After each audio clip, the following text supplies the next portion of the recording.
Martial Peak, Kabanata 5061. Ang isang kilos ay dapat maging kapanipaniwala. Ang tanawin sa harap ng mga mata ni He Yuan ay nagpagalit sa kanya. Sa simula, naranasan na nila ang isang atraso sa nakaraang labanan. Ang mga taksil na tao ay biglang nagpakilos ng maraming sundalo para lumapit at tumulong, na ikinabigla nila. Ngayon, wala kahit isang 8th grade Heaven Opening Realm Master sa squad na ito, ngunit nagawa nilang patayin ang napakaraming Black Ink Clansmen. Tiyak, hinding-hindi ito matitiis ni He Yuan. Kailan naging napakahina ng Black Ink Clan? Siya ay nasa isang kaayla hilakbot na mood, at ngayon, siya ay halos nagngangalit. Sinabi ng feudal lord sa nanginginig na boses. Master, isa sa mga 7th grade humans ay hindi kapanipaniwalang malakas. Nanatiling tahimik si He Yuan. Sa katunayan, napansin na niya ito. Ang tatlong 7th grade humans ay ang core ng squad na ito, at habang dalawa sa kanila ay medyo normal, ipinapakita kung ano ang aasahan mula sa 7th grade humans. Kakaiba ang may hawak na sibat na binata dahil madali niyang naalis ang anumang Black Ink Clansmen na lumapit sa kanya. Ang lawak ng kanyang lakas ay hindi maisip. Habang nakatingin sa may hawak na sibat na binata na may singkit na mga mata, si He Yuan ay namangha. Hindi nakakagulat na ang mga tao ay may lakas ng loob na harangin sila dito, dahil kasama nila ang binatang ito. Gayunpaman, ang gayong binata ay napakahina pa rin sa harap ng isang territory lord. Ngumuso si He Yuan. Ipasa mo ang mga utos ko. Patayin silang lahat anuman ang kailangan. Sumagot ang feudal lord. Oo, walang tigil, ang malaking barko ay patuloy na lumapit sa larangan ng digmaan. Kasunod ng utos ni He Yuan, ang matinding labanan ay naging mas marahas. Sa una, pagkatapos na patayin ni Yang Kai ang ilang walang ingat na feudal lords, ang natitirang mga nakatagong feudal lords ay hindi nang ahas na gumawa ng padalos-delos na pagkilos muli. Nanatili silang nakatago at naghintay para sa mas mahusay na mga pagkakataon sa pag-atake. Gayunpaman, sa pagsunod sa utos ni He Yuan, ang mga feudal lord na ito ay hindi maglalakas loob na magantala sa kabila ng kanilang takot. Nagsimula silang lahat gumalaw ng sabay-sabay. Sa isang iglap, si Yang Kai at ang iba pa ay nakaramdam ng matinding pressure at si Shu Linggang at ang 7th grade vice squad leader ay nasugatan ng ilang feudal lords sa isang sandali ng kawalang ingat. Sa ganoong larangan ng digmaan, kahit na ang pinakamaliit na pinsala ay maaaring nakamamatay, dahil ang Black Ink strength na tumatagos sa lugar na ito ay lubhang kinakaing unti-unti. Sa paglipas ng panahon, kahit na hindi lumala ang kanilang mga pinsala, sila pa rin ang magiging Black Ink disciples dahil hindi na nila kayang labanan ang Black Ink strength. Sa kasalukuyan, ang kaliwang mata ni Yang Kai ay naging kulay ginto habang ang kanyang kanang mata ay ganap na itim. Sa dilim, nakita niya ang isang feudal lord na paparating sa kanya mula sa gilid. Dumating ang feudal lord sa pinakamasamang posibleng sandali dahil gumamit pa lang si Yang Kai ng malakas na pag-atake at hindi pa nakakabawi ng balanse. Kung walang nangyaring hindi inaasahan, ang palihim na pag-atake na ito ay magiging matagumpay. Gayunpaman, ang figure na nakikita ni Yang Kai sa pamamagitan ng kanyang itim na mata ay biglang lumibot sa kakaibang paraan. Para bang tinamaan ng kidlat, ang mukhang mabangis na feudal lord ay parang may naputol na talon sa kanyang baywang. Isang masakit na sakit ang kumalat mula sa labas, na nagpaantala sa kanyang palihim na pag-atake. Dahil sa panandaliang pagkaantala na ito ay binawian siya ng buhay. Ang Asher Dragon Spear ay diretsyong tumusok sa ulo ng feudal lord na parang tokwa.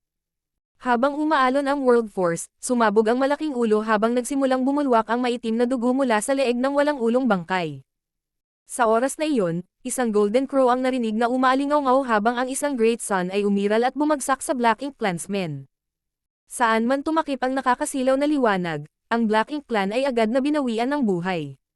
Ilang feudal lord ang pinatay ni Yang Kai sa loob lamang ng 10 paghinga ng oras. Gayunpaman, tila walang katapusan ang torrent na ito habang patuloy na umaakay ang Black Ink Clan patungo sa kanya. Ang labanan ay tila hindi huminto anumang oras sa lalong madaling panahon.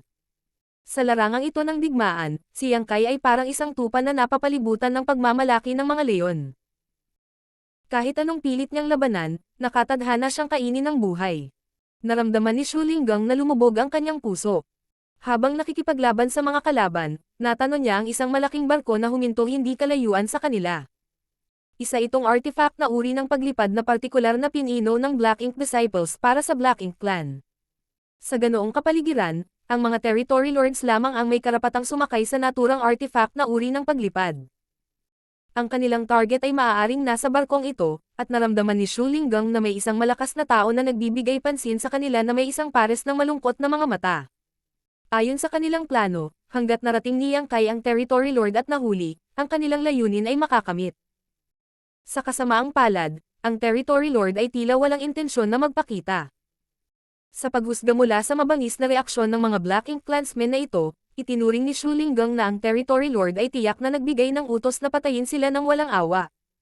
Sa kasong iyon, paano nila dapat makamit ang kanilang layunin? Hindi tulad ni Yang Kai na maaaring magpatuloy at humiling na maging isang Black Ink disciple. Iyon ay magiging isang hanggal na bagay na gagawin. Tila ang Territory Lord na ito ay naging uhaw sa dugo pagkatapos ng nakaraang labanan.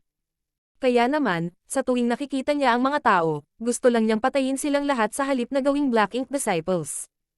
Ito ay nagbibigay sa Shu Linggang ng sakit ng ulo. Gayunpaman, ang mga bagay ay dumating sa isang punto kung saan maaari lamang niyang pagngangalit ang kanyang mga ngipin at sundalo. Pagkaraan ng ilang sandali, mas maraming feudal lord ang napatay. Sa deck, si He Yuan ay nagpakita ng sobrang madilim na ekspresyon. Ito ay hindi maaaring makatulong, dahil ang feudal lord na kanyang ipinadala upang ipasa ang kanyang utos ay pinatay sa kanyang harapan mismo. Ang lawak ng kapangyarihan ng may hawak na sibat na binata ay hindi maisip, na naging dahilan upang maging determinado si He Yuan na wakasan ang kanyang buhay. Ang binatang ito ay nasa 7th grade Heaven Opening Realm lamang ngayon. Kapag naging sapat na ang kapangyarihan niya isang araw, kahit si He Yuan ay hindi magiging katapat niya. Sa pag-iisip nito, lumingon siya sa gilid. May nasugatan na feudal lord na nakatayo lang sa tabi niya, at sa sandaling magtama ang kanilang mga mata, alam ng feudal lord na gusto ni He Yuan na sumali rin siya sa labanan. Sa pagkakataong iyon, kinilabutan siya. Sa kasalukuyan, siya ay malubhang nasugatan, kaya hindi siya gaanong makakatulong kung sasali siya sa labanan. Kahit na siya ay nasa tuktok pa rin ng kanyang kapangyarihan, hindi pa rin siya magiging katapat ng binata na may hawak na sibat. Malinaw na ang tao na ito ay maaaring tumagal ng isang feudal lord ng kasing dali ng paghiwa ng mga prutas at gulay. Mabilis na ginulo ng feudal lord ang kanyang utak para makaisip ng solusyon, at bago pa makapagsalita si He Yuan ng anuman, naikuyom ng feudal lord ang kanyang kamao. Master, ang 7th grade human na ito ay talagang mas makapangyarihan kaysa sa iba sa parehong grado. Kung mahuli mo siya, malaki ang magiging serbisyo niya sa iyo. Sumimangot si He Yuan at tumahimik nang sabihin ang mga salitang iyon. Sa katunayan, naisip niyang gawing Black Ink disciples ang 7th grade humans dito. Gayunpaman, siya ay lubhang nasugatan sa ngayon, kaya mahirap para sa kanya na kumilos. Tiyak, mas magiging masaya siya kung ang mga feudal lord na ito ay magagawang sirain sila gamit ang Black Ink strength. Sa oras na iyon, maaari na lang siyang magbigay ng utos, at ang mga feudal lord na ito ay hindi maglalakas loob na itago ang mga Black Ink disciples sa kanilang sarili. Gayunpaman, ang mga feudal lord na ito ay masyadong mahiyain sa harap ng binata, kaya hindi sila magkakaroon ng pagkakataong sirain siya. Iyon ang dahilan kung bakit nagpasya siyang patayin ang binata. Gayunpaman, lalong natukso si He Yuan dahil ang binata na may hawak na sibat ay talagang isang pambihirang cultivator. Matapos sirain ang naturang 7th grade Heaven Opening Realm Master, maaari na niyang simulan ang pag-aalaga sa kanya, at sa oras na ang Black Ink disciple na ito ay umakyat sa 8th grade o maging sa 9th grade, si He Yuan ay magkakaroon ng karapatang tumayo sa pantay na katayuan. Kasama ang mga Royal Lords.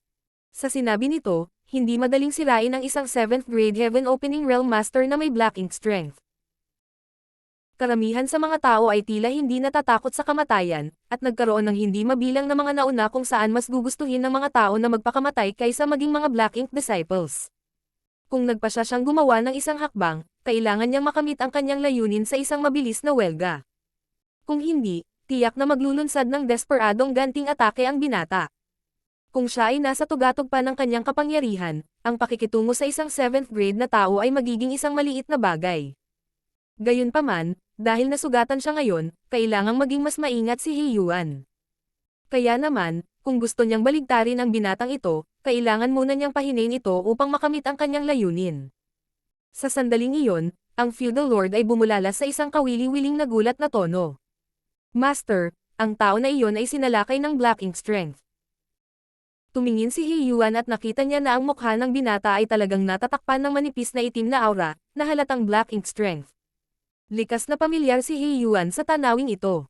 Matapos itong pag-isipan, napagtanto niya na hindi ito nakakagulat. Gaano man kalakas ang isang 7th grade human, hindi niya maaaring labanan ang Black Ink strength magpakailanman. Kung walang mangyayaring hindi inaasahan, ang binatang ito ay kailangang ibigay ang isang bahagi ng kanyang miniature universe upang mailigtas ang kanyang sarili sa lalong madaling panahon. Ang ganitong uri ng sitwasyon ay karaniwang nakikita sa mga larangan ng digmaan. Sa tuwing ang mga tao ay napinsala, mas gugustuhin nilang sirain ang kanilang sariling mga pundasyon kaysa maging mga Black Ink disciple. Naz-anay na si Heyuan dito, ngunit natutuwa siyang makita ang sandaling ito. Kapag nasira ang pundasyon ng binata, mas madaling mapinsala siya. Maaaring ibigay ng mga tao ang isang maliit na bahagi ng kanilang miniature universe minsan o 2 beses, ngunit hindi nila maaaring ipagpatuloy ang paggawa nito ng walang hanggan. Gayunpaman, ang sumunod na nangyari ay ibang-iba sa naisip ni Heyuan. Sa larangan ng digmaan, ang binata ay naglabas ng ilang uri ng spirit pill at pinasok ito sa kanyang bibig. Ilang sandali pa, nawala ang madilim na aura sa mukha ng binata. Nanlaki ang mga mata ni Heyuan sa hindi makapaniwala. Ano ang kinain niya? Ang feudal lord ay hindi nakasagot sa kanya dahil wala rin siyang ideya kung ano ang nangyari. Ano ba ang kinain niya? Napaungo si Heyuan. Ang binata ay nagpakita ng mga palatandaan ng pagiging masama, ngunit nalutas niya ang krisis na iyon sa pamamagitan ng pag-inom ng isang spirit pill. Sa madaling salita, ang mga tao ay nakabuo ng isang paraan upang labanan ang Black Ink strength. Sa katunayan, ang Black Ink clan ay mayroon ng ilang mga haka-haka tungkol dito. Iyon ay dahil hindi nila nagawang gawing Black Ink disciples ang sinumang tao mula noong mahigit 10 taon na ang nakakaraan. Gayunpaman, nananatiling isang haka-haka na hindi ma-verify. Ngayon, nakita ito ni Heyuan ng sarili niyang mga mata. Kung ganoon, ang bagay na pinagkakatiwalaan ng mga tao para harapin ang Black Ink strength ay isang uri ng spirit pill. Anong uri ng tableta ang magkakaroon ng ganoong epekto? Si Heyuan ay lubos na nag-usisa tungkol dito at determinado siyang makarating sa ilalim nito. Kung malalaman niya ang lihim na ito ay isang malaking merito na higit pa sa pagbabawas ng katotohanan na siya ay natalo sa nakaraang labanan. Sa larangan ng digmaan, sinamantala ni Shu Linggang ang pagkakataon at palihim na kinausap si Yang Kai sa pamamagitan ng Divine Sense. Brat, ano ang ginagawa mo? Ganap niyang alam ang sitwasyon ni Yang Kai. Ang taong ito ay may World Spring, kaya hindi siya maaaring masira ng Black Ink strength. Gayunpaman, nagkunwari siyang sinalakay ng Black Ink strength at uminom ng spirit pill para gumawa ng aksyon. Dahil literal na nakatayo si Shu Linggang sa tabi ni Yang Kai, nakita niyang isa lang itong ordinaryong Heaven Grade pill, hindi purifying Black Ink pill. Iniwas ni Yang Kai ang kanyang sibat sa mga Black Ink clansmen sa kanyang harapan at pinatay silang lahat. Habang hinahabol ang kanyang hininga, sumagot siya. Dahil tayo ay gumagawa ng isang aksyon, ito ay dapat nakapanipaniwala. Ang Territory Lord na ito ay isang matyaga, kaya kailangan natin siyang tuksuhin na magpakita. Isang walang imak na si Shu Linggang ang nagpasya na huminto sa pagsasalita at tumutok sa pagpatay sa mga kaaway. Ang Territory Lord ay hindi nagpakita sa kabila ng pagiging malapit, na nagmungkahi na siya ay malubhang nasugatan at sa gayon ay kumilos ng mas maingat sa bawat desisyon na kanyang gagawin. Martial Peak, Kabanata 5062. Dadalhin ko ang likod. Medyo naging kalmado si Shu Linggang sa pag-iisip nito. Ang isang sugatang Territory Lord ay natural na hindi gaanong nakakatakot sa kanila. Nagpatuloy ang matinding labanan, ngunit hindi nagtagal bago lumitaw si Shu Linggang na pagod habang palihim niyang kinakausap si Yang Kai. Nauubusan na ako ng lakas. Ang isang 7th grade master ay hindi nakayanan ang tindi ng naturang labanan sa loob ng mahabang panahon. Kahit na ang kalahati ng pressure ay pinasan ni Yang Kai, nahirapan pa rin si Shu Linggang at ang kanyang 7th grade vice squad leader na harapin ang mga kaaway na ito. Dumating sa punto na lahat silang tatlo ay sugatan. Mas masahol pa, habang mas maraming Black Ink clansmen ang napatay, ang Black Ink strength sa larangan ng digmaan ay naging sapat. Hindi na nagawa ni Shu Linggang at ng kanyang vice squad leader na patuloy na labanan ang Black Ink strength. Nagsimula nang lumitaw ang Black Chi sa kanilang mga mukha. Kayong dalawa, mag-retreat sa worship. Kailangan nating lumaban para makaalis dito. Sigaw ni Yang Kai. Maglalaban ba tayo sa labas? Namangha si Shu Linggang nang marinig iyon. Kung talagang ginawa nila iyon sa puntong ito, ang lahat ng kanilang pagsisikap ay mapupunta sa sayang. Gayunpaman, hindi nagtagal ay natanto niya ang intensyon ni Yang Kai. Tumanggaw siya at nagpadala ng hudyat sa vice squad leader, at saka bumalik ang dalawa sa worship. Ang kasalukuyang sitwasyon ay ibang-iba sa kanilang orihinal na plano. Sa sinabi nito, ito ay inaasahan.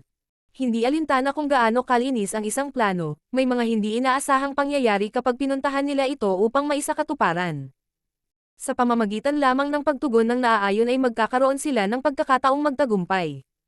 Ito ay ang pinakamahusay na ideya upang labanan ang kanilang paraan out dito sa puntong ito.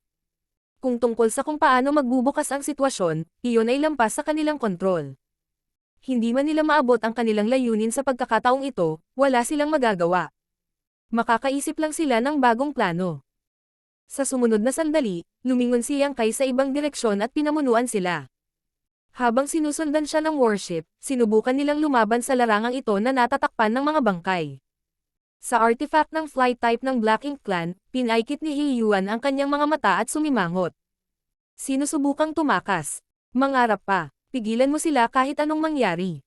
Oo, nang matanggap ang utos, nagmamadaling umalis ang Feudal Lord upang ipasa ang utos.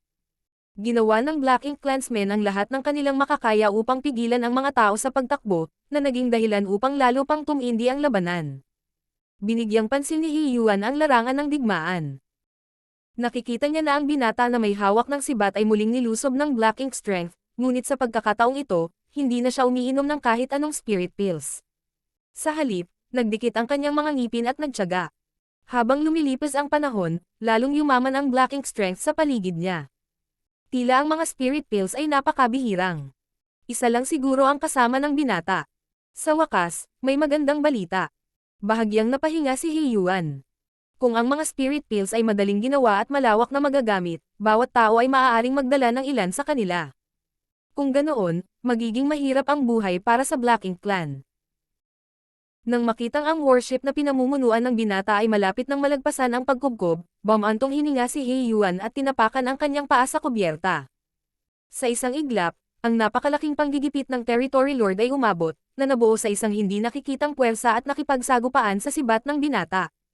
Sa sumunod na sandali, ang tila hindi napigil ang binata ay natigilan saglit. Habang siya ay nasa isang masilaw na estado, sinamantala ng isang malapit na feudal lord ang pagkakataon at pinalo siya ng suntok sa kanyang dibdib, na naging sanhi ng pag-spray niya ng isang subo ng dugo.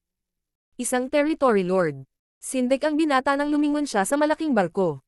Nang magkasalubong ang kanilang mga mata, ang isa sa kanila ay may tame-time na ekspresyon habang ang pangungutya ay nakasulat sa buong mukha ng isa. Mukhang nagulat ang binata, na parang hindi niya inaasahan na makakatagpo siya ng isang territory lord dito. Sa sumunod na sandali, sumigaw siya. Lahat kayo, umalis na. Dadalhin ko sa likuran. Sakay ng warship, sa wakas ay naibaba na ni Shu Linggang ang kanyang mga alalahanin. Kahit na hindi nagpakita ng personal ang territory lord nang gumawa siya ng hakbang, ipinakita nito na hindi na siya makaupo at walang magawa. Sa kasong iyon, bahagyang nakamit nila ang kanilang layunin, at natapos ang kanilang gawain dito. Nakadepende ito sa swerte kung magtatagumpay si Yang Kai. Sa makatuwid, nang walang pag-aalinlangan, si Shu Linggang ay nagpakita ng malungkot na ekspresyon at sumigaw. Tara na. Nagsimulang umilo ang warship habang ang mga defensive at propulsion arrays ay ganap na na-activate, na nagpapadala sa warship na naniningil. Ilang sandali lang, lumabo ang defensive array sa warship. Kasunod nito, huminto sa paggana ang ilan sa mga propulsion array habang bumagal ang warship. Sa sinabi nito, sa wakas ay nalagpasan nila ang pagkubkob pagkatapos magbayad ng mabigat na presyo. Kung wala ang nagtatanggol na hanay, ang warship ay naging hindi gaanong nakakatakot. Pagkatapos ng lahat, ang 5th grade at 6th grade Heaven Opening Realm Masters na sakay ng warship ay hindi nagawang labanan ang Black Ink Strength sa mahabang panahon. Sa sandaling makalabas sila sa kulungan, naglunsad sila ng ilang pag-atake mula sa warship sa Black Ink Clansmen na humahabol sa kanila. Bagamat marami sa kanila ang agad na nasugatan o namatay, hindi nito mababago ang pangkalahatang sitwasyon. Pumunta ka. Umuunga si Yang Kai habang hawak niya ang kanyang sibat, na naging hindi mabilang na mga anino at pinutol ang maraming Black Ink Clansmen. Sa barkong pandigma, si Shu Linggang ay lumitaw na malungkot. Pagkatapos ng maikling sandali ng pag-aalinlangan, nagbigay siya ng utos na umalis sa larangan ng digmaan. Sa kabila ng pagbabad sa dugo, si Yang Kai ay determinadong tumayo sa kawalan habang hawak ang kanyang sibat. Sa determinasyon na nakasulat sa buong mukha niya, hinaranggan niya ang Black Ink Clansmen mula sa paghabol sa warship. Sakay ng malaking barko, pinaikit ni He Yuan ang kanyang mga mata. Hindi ko talaga maintindihan. Ang mga tao ba ay handgal o matapang? Nakita niya sa larangan ng digmaan ng maraming beses na ang isang makapangyarihang cultivator ay maghahatid sa likuran upang ang mga mahihina ay makatakas. Sa makatuwid, hindi siya nagulat nang makita niya kung ano ang nangyayari dahil ito ay nasa loob ng kanyang inaasahan. Gayunpaman, kahit ilang beses niya itong nasaksihan, hindi niya pa rin maintindihan kung bakit ganito ang kikilos ng mga tao. Ang lahat ng tao ay tila handang isakripisyo ang kanilang mga sarili, ngunit hindi ba nila alam na ang isang makapangyarihang guro ay higit na mahalaga kaysa sa isang grupo ng mga mahihina? Sa sandaling iyon, ang feudal lord nasa tabi niya ay nagtanong. Master, hahabulin ba natin ang kaaway na warship? Sinulyapan ni Hiyuan ang tumatakas na warship, pagkatapos ay umiling. Hindi na kailangan iyon. Kasama ang binatang ito, ang mga walang kwentang latak na iyon ay hindi makakalusot sa kanyang blockade sa loob ng ilang oras. Bukod dito, ang taong ito ang pinakamahalaga. Sapat na basta't mahuli natin siya. Nang marinig iyon, lihim na nakahinga ng maluwag ang feudal lord. Nag-aalala siyang baka sabihin sa kanya ng territory lord na ituloy sila. Samantala, hindi nagtagal ay dumating ang squad ni Shu Linggang sa isang ligtas na lugar. Nang lumingon sila, napagtanto nila na wala kahit isang Black Ink clansman na nakikita. Sa kasalukuyan, ang lahat ng miyembro ng squad ay humihingal. Kailangan nilang magsikap dahil talagang matindi ang labanan. Sa katunayan, hanggang sa sandaling ito, hindi pa rin nila naiisip kung paano nakapagtiyaga ang isang maliit na squad na tulad nila sa mahabang panahon kapag nahaharap sa agos ng Black Ink clansmen. Alam na alam nila ang lakas ng kanilang squad. Sa nakaraan, sila ay nawasak pagkatapos lamang ng isang oras ng naturang labanan. Gayunpaman, hindi lang kalahating araw silang lumaban sa Black Ink clansmen sa pagkakataong ito, ngunit nakatakas din sila ng hindi nasaktan. Kahit na ang warship ay punit-punit, ang mga miyembro ng squad ay hindi nagdusa ng anumang malubhang pinsala. Tulad ng para sa pinsala sa warship, iyon ay maaaring ayusin sa pamamagitan ng paggastos ng ilang military merit kapag sila ay bumalik sa Inner Sanctum. Lahat ng ito ay naging posible dahil kay Yang Kai. Tinitigan ni Ching Koi si Shu Linggang at nagtanong sa malungkot na boses. Honored Master, iiwan ba talaga natin si Yang Kai? Bagamat ang mga miyembro ng squad ay direktang kasangkot sa planong ito, si Shu Linggang lamang ang nakakaalam ng mga detalye at layunin. Ang 7th grade vice squad leader ay may ilang mga haka-haka, ngunit hindi niya ito ma-verify. Walang ideya si Ching Koi kung ano ang plano. Pagkatapos ng lahat, ito ay isang lihim, kaya pinakamahusay na ipaalam sa mas kaunting tao ang tungkol dito. Sa kasalukuyan, si Ching Koi ay nakaramdam ng labis na pangamba dahil ang squad ay nakatakas habang si Yang Kai ay dinala ang likuran para sa kanila. Nagkaroon siya ng urge na bumalik at tumayo sa tabi ni Yang Kai. Ang mapatay sa larangan ng digmaan ay higit na mabuti kaysa maghintay dito. Ano ang balak mong gawin? Madilim ang ekspresyon ni Shu Linggang. Mukhang nag-aalangan si Ching Koi dahil wala siyang ideya kung ano ang sasabihin, ngunit ilang sandali pa, determinado siyang nagsabi. Honored Master, mangyaring payagan akong bumalik at tulungan si Yang Kai. Bukod sa kanya, ang iba pang miyembro ng squad ay may parehong uri ng ekspresyon. Gusto mo bang bumalik at mapatay? Pinandilatan siya ni Shu Linggang. Ikaw ay isang 6th grade brat. Ano ang magagawa mo kahit bumalik ka? Magiging pabigat ka lang sa kanya. Kinagat ni Ching Koi ang kanyang mga ngipin. Nang handa na siyang magsalita, biglang hinailan ni So Yingzu ang kanyang manggas at sinabi sa maliit na boses. Senior brother, tumigil ka. Nakalimutan mo na ba ang isang partikular na kakayahan na taglay niya? Nakakunot ang noo, agad na napagtanto ni Ching Koi na pinag-uusapan niya ang katotohanan na si Yang Kai ay isang master ng Dao of Space. Sa makatuwid, si Yang Kai ay napakahusay sa pagtakas. Kahit na hindi niya kayang harapin ang napakaraming Black Ink clansmen, madali siyang makatakas. Inakala ni Ching Koi na iyon ang dahilan kung bakit nagpa siya si Yang Kai na umakyat sa likuran. Biglang sinabi ng 7th grade vice squad leader. Ching Koi, huwag kang kumilos ng basta-basta. Ang iyong Honored Master at ako ay hindi na makapagtiyaga.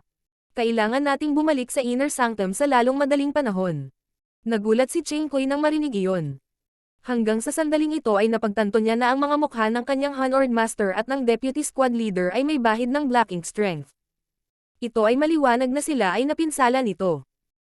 Sa kabila ng pagiging 7th grade Heaven Opening Realm Masters, nahawahan sila ng Black Ink strength mula sa matagal na pakikipaglaban sa Black Ink clan. At saka, iisa lang ang squad dito. Sa kasalukuyan, ang dalawang 7th grade Heaven Opening Realm Masters ay kailangang ilihis ang karamihan sa kanilang atensyon upang sugpuin ang Black Ink Strength. Hindi sila mahuhulog kaagad sa panganib. Gayunpaman, kung ito ay magpapatuloy, ang kanilang miniature universe ay ganap na mabuburin ng Black Ink Strength. Sa panahong iyon, sila ay magiging Black Ink Disciples. Utos ni Shu Linggang sa may awtoridad na tono. Makinig ka, bumalik sa Inner Sanctum sa lalong madaling panahon. Hindi tayo dapat magtagal. Sa kabila ng hindi pagbitiw, ang mga Heaven Opening Realm Masters na ito ay hindi mangangahas na suwayan ang utos ng squad leader. Pagkalipas ng ilang sandali, nagsimulang lumitaw ang malalaking hanay sa ilalim ng mga paa ng lahat. Habang kumikislap ang ilaw, sabay silang nawala. Malinaw na ginamit nila ang Universe Transference Law at bumalik sa Yin Yang Pass. Nang mawala ang lahat ng miyembro, tumango ang Vice Squad Leader kay Shu Linggang. Hihintayin kita sa Inner Sanctum, Squad Leader. Nang matapos ang kanyang mga salita, isinaaktibo din niya ang Universe Transference Law. Tumango si Shu Linggang at pinanood siyang umalis. Pagkatapos, lumingon siya sa direksyon kung saan sila nanggaling at nagpakawala ng buntong hininga. Matapos ilipat ang gutay-gutay na warship sa kanyang miniature universe, isinaaktibo din niya ang Universe Transference Law. Sa larangan ng digmaan, si Yang Kai ay nahulog sa isang mapanganib na estado ng walang suporta ng warship at napalibutan muli ng malaking bilang ng Black Ink Clansmen. Sa kabila ng takot, ang Black Ink Clansmen ay walang pagpipilian kundi ang sumulong sa unahan kasunod ng utos ng Territory Lord.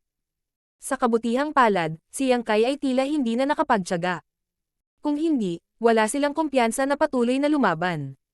Isang patpat ng insenso pagkaalis ng warship sa larangan ng digmaan, isang asteroid na tila isang fragment ng universe ang biglang lumitaw sa larangan ng digmaan.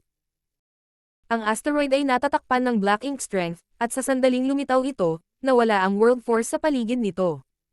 Kasabay nito, si Yang Kai, na ang aura ay hindi na matatag, ay lubhang hamina. Martial Peak, Kabanata 5063. Papatayin niya ang kanyang sarili. Nagningning ang mga mata ng feudal lord nang makita niya ang nangyayari mula sa malaking barko. He said in a pleasantly surprised tone. Master, hindi na makakatagal ang lalaking iyon. Nagsisimula na siyang isuko ang mga bahagi ng kanyang miniature universe. Matapos ang mga taon ng hindi pagkakasundo, ang parehong lahi ay lubos na nababatid ang mga pattern ng pag-uugali ng isa't isa. Sa larangan ng digmaan, hindi bihira na makakita ng isang Heaven Opening Realm Master na sumuko sa isang bahagi ng kanyang miniature universe matapos siyang salakayin ng Black Ink Strength. Sa makatuwid, pagkatapos ng bawat pangunahing labanan, magkakaroon ng maraming asteroid na lumulutang sa paligid ng larangan ng digmaan. Iyon ang mga teritoryong pinutol ng mga tao sa kanilang miniature universe. Kapag ginawa ito ng isang tao, iminungkahi nito na nasa huling paa na sila. Sa katunayan, hindi talaga kapaki-pakinabang ang pagkilos na ito. Kahit na maaari niyang iligtas ang kanyang sarili sa kapalaran na salakayin ng Black Ink Strength, masisira ang kanyang pundasyon, kaya't bumulusok ang kanyang lakas. Sa ganitong paraan, mas mabilis lang siyang mapapatay sa magulong larangan ng digmaan. O magiging mas madali para sa Black Ink Clan na muling sirain siya. Ipinakita ni Yang Kai ang isang hindi kapanipaniwalang kapangyarihan dahil hindi mabilang na Black Ink Clansmen ang pinatay niya, kaya maliwanag na hindi siya ordinaryong 7th grade master. Hanggang sa isinukol niya ang isang bahagi ng kanyang miniature universe ay nar-elive ang Black Ink Clansmen. Ang tao na ito ay hindi magagapi. Maaari siyang matalo o mapatay pa. Noon, nang magpasya si Yang Kai na isuko ang kanyang World Spring sa Blue Sky Pass, pinutol niya ang isang maliit na bahagi ng kanyang miniature universe para magawa iyon. Malinaw pa rin niyang naaalala ang matinding sakit na naranasan niya na para bang kahapon lang nangyari ang insidente. Sa sandaling ito, hindi niya gagawin ang ganoong bagay kung mayroon pa siyang pagpipilian. Gayunpaman, kailangan niyang kumilos bilang isang normal na 7th grade human.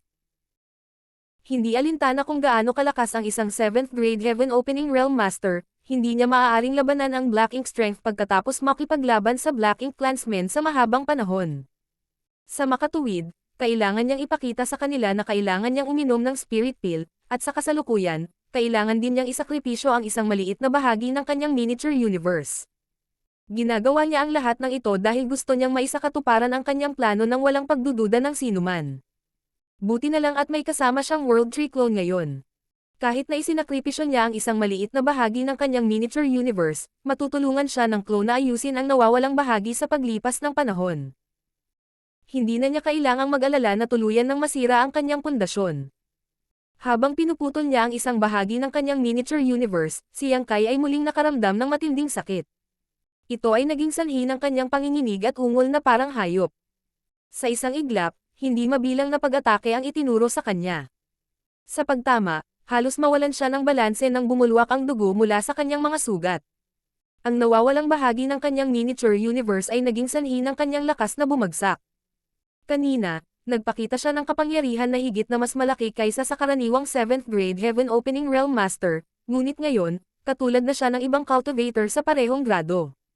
Dahil sa kanyang paglilinang, mailigtas ba niya ang kanyang sarili sa gayong masamang kapaligiran? Walang alinlangang napansin ito ng mga Black Ink clansmen sa paligid niya. Dahil sa lakas ng loob, nagsimula silang maglunsad ng marahas na pag-atake sa kanya. Sa sandaling iyon, hindi maaaring mas malala ang mga bagay para kay Yang Kai. Makalipas ang isang oras, natatakpan na naman ng Black Ink Strength ang kanyang mukha, na tila ang kanyang miniature universe ay nabura ng Black Ink Strength sa pangalawang pagkakataon. Gayunpaman, habang ang isa pang asteroid ay mabilis na inilabas, ang kanyang pagdurusa ay tila naibsan. Tahimik na nanonood si He Yuan mula sa barko. Sa sandaling ito, hindi niya maiwasang purihin. Talagang determinado siyang tao. Bagamat wala siyang ideya kung gaano kasakit ang dapat pagdaanan ng tao kapag isinakripisyo ang isang bahagi ng kanilang miniature universe, tiyak na hindi ito magiging isang kaaya-ayang karanasan. Ang isang tao ay maaaring ituring na matapang at determinado kapag pinutol niya ang isang bahagi ng kanyang miniature universe upang iligtas ang kanyang sarili sa larangan ng digmaan. Gayunpaman, ang lalaking may hawak na sibat na ito ay nagawa iyon ng 2 beses sa maikling panahon. Malamang na kailangan niya ng matinding lakas ng loob at lakas ng loob para gawin iyon.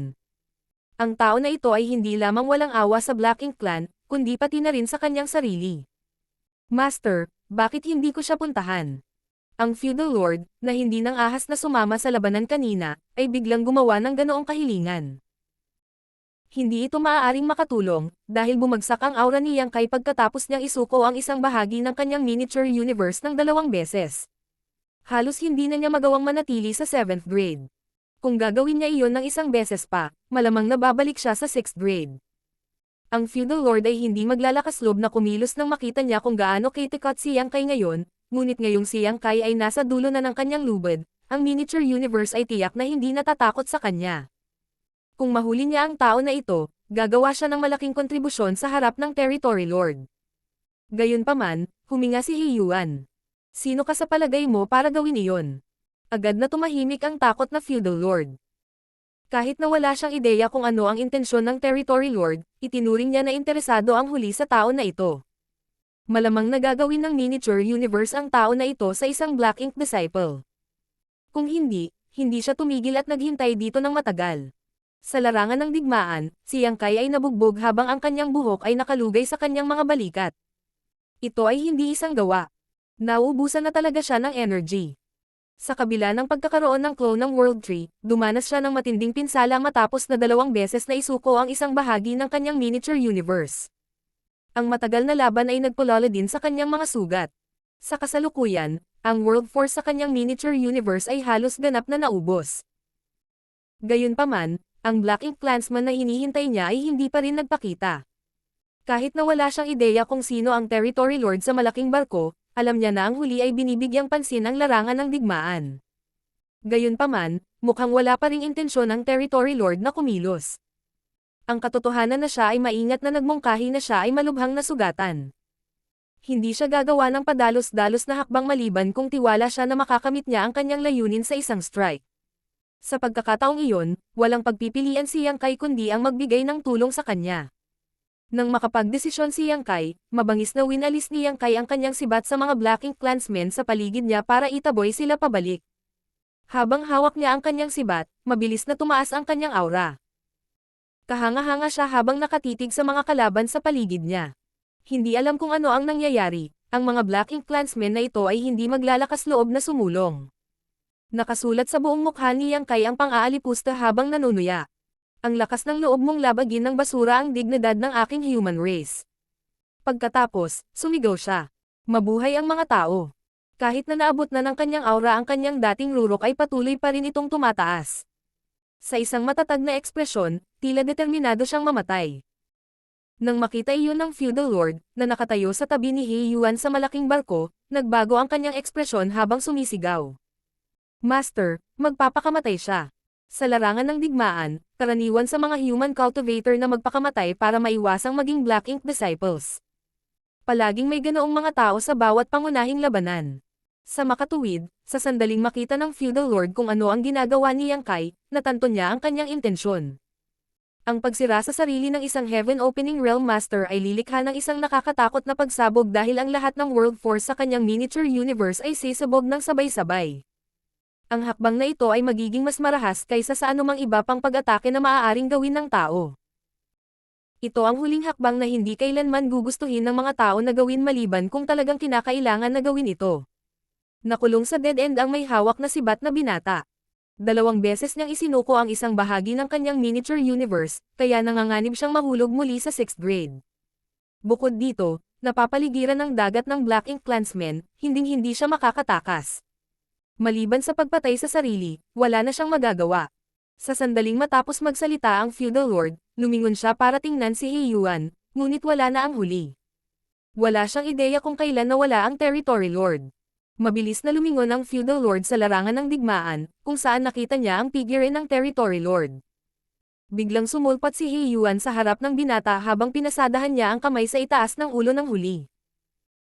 Sa sandaling ito, ang aura ni Yang Kai ay umabot na sa isang hindi matatag na estado, at ang ilusyon na multo ng kanyang miniature universe ay bahagyang lumitaw sa kanyang likuran. Sa sandaling nakita niya ang aura ng territory lord, isang kislap ang sumilay sa kanyang mga mata habang itinutulak niya ang kanyang Asher Dragon Spear. Walang kahirap-hirap na sinampal ni He Yuan ang sibat sa tabi at ang kamay na una niyang iniunat ay mahigpit na tumama sa ulo ni Yang Kai.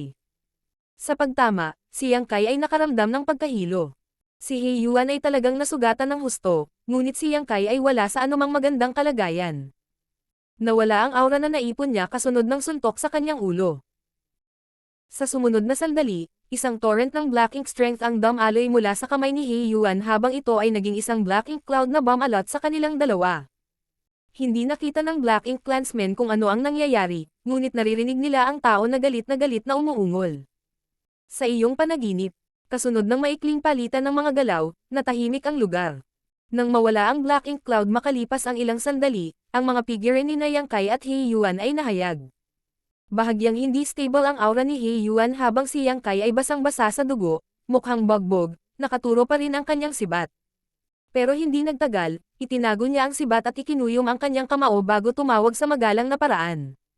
Master. Nang marinig iyon, halatang gamaan ang loob ng Black Ink clansmen sa kanilang paligid. Walang duda na matagumpay na ginawa ng territory lord ang tao na ito bilang isang Black Ink disciple. Mula ngayon, hindi lang siya tao kundi lingkod din ng territory lord. Marahang tumango si He Yuan at sinuri si Yang Kai. Maliwanag na natuwa siya nang mapasuko siya. Sumama ka sa akin, sabi ni He Yuan, pagkatapos ay lumipad patungo sa malaking barko. Umubo si Yang Kai bago sumunod sa kanya. Pagsakay sa malaking barko, nakita niya ang isang feudal lord na paparating. Binabati kita sa pagsupil sa tao na ito, Master. Sigurado akong magiging isang mahusay na katulong siya sa iyo sa hinaharap. Walang imak na utos ni He Yuan. Magpapahinga ako. Ingatan mo siya at siguraduhing walang umaapi sa kanya. Nang marinig iyon, nagulat ang feudal lord, iniisip na ang territory lord ay tunay na pinahahalagahan ang tao na ito. Kung hindi, hindi siya nagbigay ng ganoong utos. Pagkatapos ng lahat, ang Black Ink disciples ang pinakamababa sa mga nilalang sa Black Ink clan. Gayunpaman, may magandang dahilan si He Yuan para pahalagahan siya, dahil ang tao na ito ay nagpakita ng hindi kapanipaniwalang kapangyarihan. Ang taong ito ay hindi ordinaryong 7th grade Heaven Opening Realm Master. Pagkatapos magsalita ni He Yuan, pumasok siya sa cabin. Samantala, ang feudal lord ay nakangiting tumingin kay Yang Kai. Sa isang walang emosyong ekspresyon, tumingin si Yang Kai sa paligid. Medyo marami ang mga feudal lord sa barko. Gayunpaman, lahat sila ay nakatingin sa kanya na may masamang ekspresyon. Ngayon lang, nakita nila si Yang Kai na pinatay ang kanilang mga angkan. Bagamat hindi nila nilayo na ipaghiganti ang kanilang pagkamatay, likas silang nagagalit sa mga tao dahil ang awayan ng dugo sa pagitan ng dalawang lahi ay nagpapatuloy sa hindi mabilang na taon. Sa kabila ng katotohanang naging Black Ink disciple si Yang Kai, hindi pa rin sila nasisiyahan. Gayunpaman, dahil narinig lang niya ang mga utos ni He Yuan, wala sa mga feudal lord na ito ang maglalakas loob na gawing mahirap ang mga bagay para sa kanya. Maliban sa mga feudal lord na ito, marami ding nasugatan na high-grade Black Ink clansmen na nagpapagaling sa deck. Nadetect pa ni Yang Kai ang mga aura ng ibang territory lords mula sa panloob na bahagi ng barko, na ikinagulat niya. Sa kabutihang palad, kahit na may ilang mga hadlang, sa kalaunan ay nakamit niya ang kanyang layunin. Marami siyang isinakripisyo sa pamamagitan ng pagbibigay ng bahagi ng kanyang miniature universe ng 2 beses, ngunit matagumpay siyang naging Black Ink disciple ng isang territory lord. Gayunpaman, may isang bagay na kailangan niyang tiyakin muna. Ang territory lord ba na pumihil sa kanya sa pagpapakamatay at ginawaran siya ng Black Ink strength ang He Yuan na pinili ng mga mula sa Yin Yang Pass para sa kanya. Martial Peak, Kabanata 5064. Kapintasan. Pinili ng mga mula sa Yin Yang Pass si He Yuan dahil pinahahalagahan siya ng mugwang Royal Lord, at isa rin siya sa pinakamakapangyarihang territory lords. Higit sa lahat, madalas siyang bumisita sa Royal City, kaya mas madali para kay Yang Kai na mangalap ng impormasyon.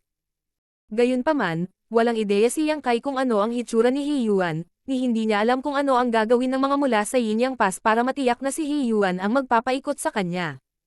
Para malaman ang tungkol dito, wala siyang pagpipilian kundi magtanong sa paligid.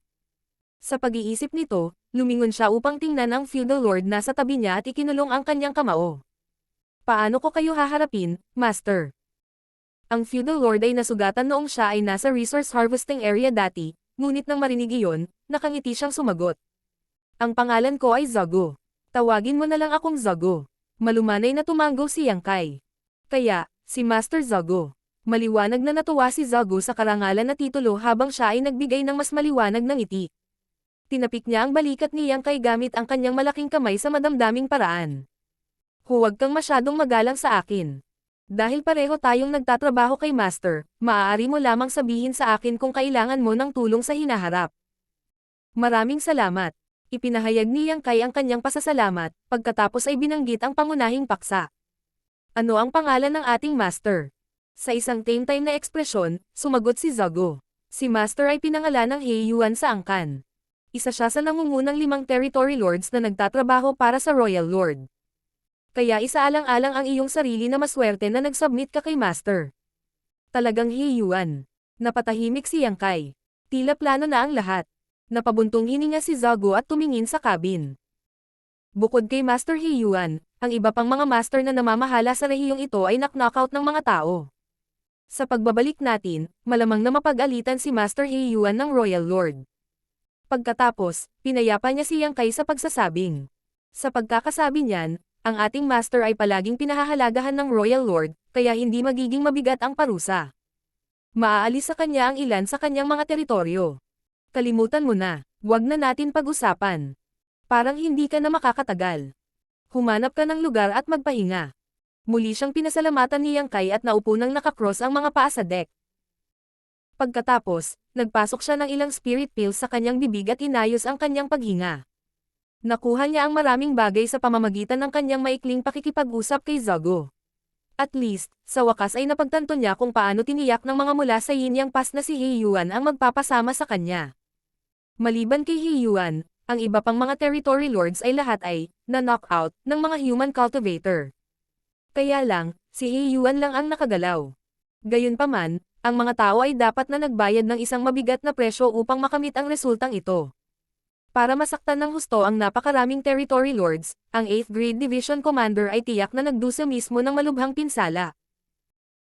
Para sa Black Ink Clan, ang pinakamahusay na paraan para makabawi ay ang matulog ng mahimbing, at mas mabilis silang makakabawi kung makakapagpahinga sila sa loob ng Black Ink Nest. Sa kasalukuyan, mayroong ilang territory lords sa malaking barkong ito, at bukod sa sugatang si He Yuan, ang iba pang territory lords ay mahimbing na natutulog. Hindi mapigilan ni Yang Kai na magkaroon ng gana na palihim na patayin ang mga territory lord na iyon. Kung kaya niyang sirain ang mga territory lord na ito dito, mababawasan ang pressure na kinakaharap nila sa Yin Yang Pass. Pagkasabi nito, mayroon siyang mas mahalagang gawain sa kamay, kaya pinigilan niya ang paghihimok na ito. Sa pangunguna ng malaking barko ni He Yuan, ang mga nabugbog na Black Ink clansmen ay nagtungo sa teritoryo ng Black Ink Clan. Makalipas ang mga isang araw, biglang lumitaw ang isang figure sa nakaraang larangan ng digmaan habang inis kanya ang paligid. Ang lugar na ito ay naiwan na may mga bakas ng epikong digmaan, at mayroong hindi mabilang na mga bangkay ng Black Ink Clan na umaaligid sa kawalan. Ang kinalabasan ay nagpakita na ang digmaan ay tunay na madyugo. Pagkaraan ng ilang sandali na gumala-gala sa larangan ng digmaan, ang taong ito ay huminto sa kanyang mga landas at tumingin sa kailaliman ng kawalan. Ilang sandali pa, isang sinag ng liwanag ang lumapit sa kanya mula sa malayo at tumabi sa kanya. Si Wu Qing, na unang dumating sa lugar na ito upang mag-imbestiga, ay nagtanong paano ito. May balita ba mula sa Inner Sanctum? Si Tang Qiu, na dumating mamaya, ay sumagot. Nakatanggap lang ako ng ilang balita. Hindi bumalik si Yang Kai sa Inner Sanctum. May nahanap ka na ba dito? Ang sitwasyon ay katulad ng iniulat ni Shu Linggang at ng kanyang squad, ngunit may kapansin-pansing pagkakaiba. Anong ibig mong sabihin? Tanong ni Tang Qiu na nakakunot ang noo. Tumingin ka doon. Biglang tumuro si Wu Qing sa isang partikular na direksyon. Matamang tumingin si Tang Qiu sa parehong direksyon, pagkatapos ay nagbago ang kanyang ekspresyon. Iyon ay parang mga pira-piraso ng universe. Ibinigay ng batang iyon ang mga bahagi ng kanyang miniature universe. Tumanggo si Wu Qing. Sinabi sa amin ni Shu Linggang at ng kanyang squad na nahulog si Yang Kai sa isang mapanganib na sitwasyon, ngunit wala silang ideya kung ano ang sumunod na nangyari. Tila, isinakripisyo ni Yang Kai ang ilang bahagi ng kanyang miniature universe pagkatapos nilang mawala, kaya hindi nila ito nakita. Sa isang tame-time na ekspresyon, sinabi ni Tang Qiu. Ang kanyang pundasyon ay tiyak na nasira pagkatapos niyang isuko ang ilang bahagi ng kanyang miniature universe. Gayunpaman, sinabi sa amin ng mga mula sa Blue Sky Pass na nakakuha siya ng World Tree clone na pumalit sa World Spring na pag-aari niya. Sa presensya ng clone, hindi lamang siya immune sa katiwalian ng Black Ink Strength, ngunit maaari rin itong kumpunihin ang mga nawawalang bahagi ng kanyang miniature universe. Malinaw, ginawa niya iyon upang lokohin ang Black Ink Clan, kaya maaari itong ituring na isang matalinong hakbang. Ngayon, tila ang lahat ay nasa ilalim ng kanyang kontrol. Kung siya ay nasa panganib, hindi niya isinakripisyo ang mga bahagi ng kanyang miniature universe para pahinain ang kanyang sarili. Tumanggo si Wu Qing. Maaasahan lang natin na siya ay nasakop ni He Yuan at naging Black Ink disciple niya. Noong una ay nag-aalala ako tungkol sa bahaging ito ng plano dahil ito ang may pinakamaraming kawalan ng katiyakan, ngunit ang kanyang mga aksyon ay tila nakabawi para dito. Kahit na hindi itinuro ni Wu Qing kung ano ang dahilan ng kawalan ng katiyakan, lubos na alam ito ni Tang Qiu. Sa katunayan, ang dahilan ay nakasisilaw kapag sila ay gumagawa ng plano. Gayunpaman, wala silang magagawa tungkol dito, kaya maaari lamang silang umasa na mapalad si Yang Kai. Oo, nag-alala din ako tungkol dito. Kahit na siya ay matagumpay na nagpanggap na napinsala, ang kanyang lihim ay mabubunyag kung magpasya si He Yuan na suriin ang kanyang miniature universe. Si Yang Kai ay nasa 6th grade Heaven Opening Realm lamang noong siya ay nagpanggap na isang Black Ink disciple dati, at ang taong gumawa ng corrupt sa kanya ay isa lamang high-grade Black Ink clansman, kaya hindi sumagi sa isip ng huli na si Yang Kai ay mayroon pinanatili ang kanyang katinoan, kaya hindi niya naisip na suriin ang kanyang miniature universe. Bukod dito, ang Black Ink clansmen ay palaging naniniwala na ang miniature universe ng 6th grade Heaven Opening Realm Master ay hindi nagkatotoo, kaya hindi na kailangang suriin ito.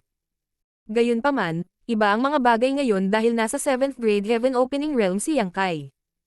Kung biglang nagkaroon si He Yuan na hilingin kay Yang Kai na buksan sa kanya ang kanyang miniature universe, papayag kaya ang huli o mapipilitin siyang tumakas? Sa sandaling mabuksan ang miniature universe, mabubunyag ang kanyang sikreto. Sa sinabi nito, maliit lang ang pagkakataon na maaaring mangyari ito. Pagkatapos ng lahat, isang territory lord ang personal na gumawa ng hakbang sa isang 7th grade human, kaya malamang na hindi siya magdududa kung siya ay nagtagumpay. Gayunpaman, nangyari ang mga aksidente nang hindi inaasahan ng isa. Ngayon, sa panahon ng matinding labanan, isinuko pa ni Yang Kai ang ilang bahagi ng kanyang miniature universe, na maaaring epektibong lokohin ang Black Ink Clan. Pagkatapos ng lahat, walang tao ang magnanais na dumaan sa sakit ng pagputol ng mga bahagi ng kanilang miniature universe kung mayroon pang ibang pagpipilian. Masasabing ang aksyon ni Yang Kai ang nagdulot sa kanya sa mas ligtas na sitwasyon. Higit pa rito, kung tungkol sa Black Ink Clan, ang 4 Universe Pillars ay palaging nasa pagmamay-ari ng 8th grade Heaven Opening Realm Masters. Walang karapatan ng 7th grade humans na pagmamay-ari ang mga kayamanang ito na makakaiwas sa Black Ink Strength. Kung walang nangyaring hindi inaasahan, malamang na hindi susubukan ni He Yuan na suriin ang miniature universe ni Yang Kai. Dahil sa kanyang mga kakayahan, kahit na may nangyaring mali, maaari siyang tumakas mula sa He Yuan. Dahil hindi na siya bumalik sa Inner Sanctum, ibig sabihin ay sinundan niya si He Yuan sa teritoryo ng Black Ink Clan. Napabuntong hininga si Tang Qiu. Ang tanging magagawa natin ngayon ay bumalik at magpagaling. Sa sandaling makahanap siya ng ilang kapakipakinabang na impormasyon, magkakaroon ng isang epic na labanan upang labanan. Tumanggo si Wu Qing. Tara na, sa susunod na sandali, inactivate nila ang Universe Transference Law at dalawang Grand Array ang lumitaw sa ilalim ng kanilang mga paa. Habang kumikislap ang liwanag, nawala sila sa mga spot at bumalik sa Yin Yang Pass. Ang Black Ink Clan ay matagumpay na umatras. Sa daan, ang ilang mga koponan ay umalis sa mas malaking grupo at bumalik sa kanilang sariling mga lugar, ngunit ang malaking barko na pinamumunuan ni He Yuan ay patungo pa rin sa kailaliman ng kawalan. Hindi tiyak kung saan patungo ang barko. Sa deck, tahimik na inayos ni Yang Kai ang kanyang paghinga at gumaling. Nagsumikap siya at ibinigay pa ang mga bahagi ng kanyang miniature universe sa nakaraang labanan. Ang mga pagkalugi na ito ay hindi mabawi sa maikling pagkakasunod-sunod. Masasabing muntik ng mabura ang naipon niyang pamana sa mga nakaraang taon dahil sa kanyang mga ginawa. Kung hindi siya nakakonsumo ng high-grade world fruit na pinili mula sa World Tree Clone, ang kanyang heritage ay bumulusok na sa pag-akyat niya sa 7th grade. Gayunpaman, nawalan siya ng ilang daang taon na halaga ng paglilinang sa pamamagitan ng pagbibigay ng bahagi ng kanyang miniature universe ng 2 beses. Nakita ang mga Black Ink Clansmen na nagpapagaling sa deck. Ang mga may karapatang manatili dito ay pawang mga feudal lords, kaya inaasahan na hindi sila pala kaibigan kay Yang Kai. Gayunpaman, kung isasaalang-alang ang katotohanan na talagang pinahahalagahan ni He Yuan si Yang Kai, hindi sila maglalakas loob na gawing mahirap ang mga bagay para sa kanya sa kabila ng hindi kasiya siya. Bukod dito, si Zago ay nakaupo din sa tabi ni Yang Kai habang ginagamot niya ang kanyang mga sugat. Makalipas ang ilang araw, halos lahat ng sugat sa laman ni Yang Kai ay halos ganap na gumaling. Gayunpaman, ang mga pagkalugi sa kanyang miniature universe ay hindi maaaring mapunan sa maikling panahon, lalo na ang mga nawawalang piraso. Kahit na mayroon siyang World Tree Clone para tumulong sa pag-aayos nito, aabutin siya ng ilang taon bago siya tuluyang makabawi.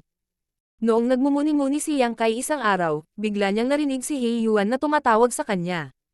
Mabilis siyang tumayo at tinungo ang ikatlong palapag ng malaking barko. Habang sinusundan niya ang boses, hindi nagtagal ay nakita niya si He Yuan sa isang marangyang silid. Bagamat mukhang mapatla pa rin si He Yuan, malinaw na naibalik niya ang ilan sa kanyang kapangyarihan. Sa pagkakataong iyon, nakaupo siya sa isang malaking upuan habang nakapatong ang baba sa palad. Parang nawala siya sa pag-iisip. Master. Tumawag si Yang Kai sa sunod-sunod na paraan. Hindi siya sinagot ni He Yuan dahil may iniisip pa siya. Maya-maya pa, huminga siya ng malalim at umayos ng upo. Anong pangalan mo? Iniulat ni Yang Kai ang kanyang pangalan. Malumanay na tumanggo si He Yuan. Napakakakaiba ng mga pangalan ng tao. Sa anumang kaso, hiniling ko sa iyo na pumunta dito dahil mayroon akong ilang mga katanungan para sa iyo. Sige po, Master. Nanatiling magalang si Yang Kai, na inaasahan sa isang Black Ink disciple. Dapat isa kang mahalagang tao sa panig ng tao, tama ba? Ako lang ang squad leader ng isang squad.